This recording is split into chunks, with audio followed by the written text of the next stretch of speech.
Le drapeau congolais flottant du haut du palais d'Egmont, siège de la primature belge, l'image est hautement symbolique.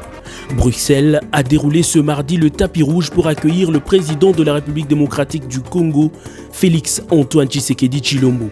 En première ligne des officiels, le Premier ministre belge Charles Michel qui, après une chaleureuse accolade, a conduit le chef de l'État congolais devant les troupes pour une parade d'honneur.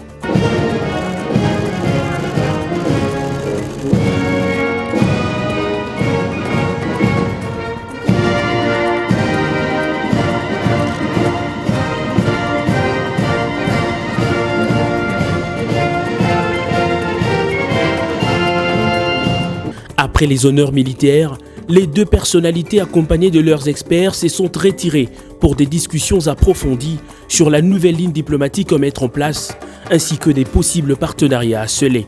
Séance de travail terminée, la ministre d'État aux Affaires étrangères de la RDC, Mme Thérèse Toumba-Nzeza, et le vice-premier ministre belge des Affaires étrangères, Didier Reynders, ont conjointement signé en présence du chef de l'État congolais et du Premier ministre belge une série de mémorandums d'entente.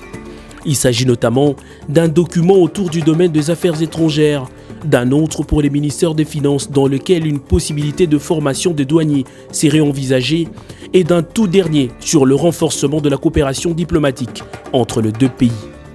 La plus grande solennité du jour s'est déroulée au Palais Royal de Bruxelles où le roi Philippe de Belgique a reçu le président de la République démocratique du Congo, Félix Antoine Tshisekedi Tshilombo, pour un échange en tête-à-tête. Après plusieurs minutes d'entretien, le roi et le président de la République rejoignent leurs épouses pour la séance photo qui a précédé la signature du livre d'or dans la salle Empire du palais. Le couple royal a ensuite convié ses hôtes à un déjeuner offert en leur honneur au salon blanc du même palais.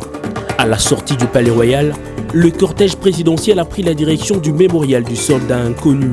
Sur place, le 5e président de la RDC s'est incliné devant ce symbole de la bravoure de militaires belges, aux côtés desquels ont évolué quelques anciens combattants congolais, liant ainsi l'histoire de la RDC à celle de la Belgique. Ce solennité organisée en l'honneur du président congolais traduit la volonté de la Belgique à renouer les liens diplomatiques avec son ancienne colonie, aujourd'hui plus que jamais État souverain, la République démocratique du Congo.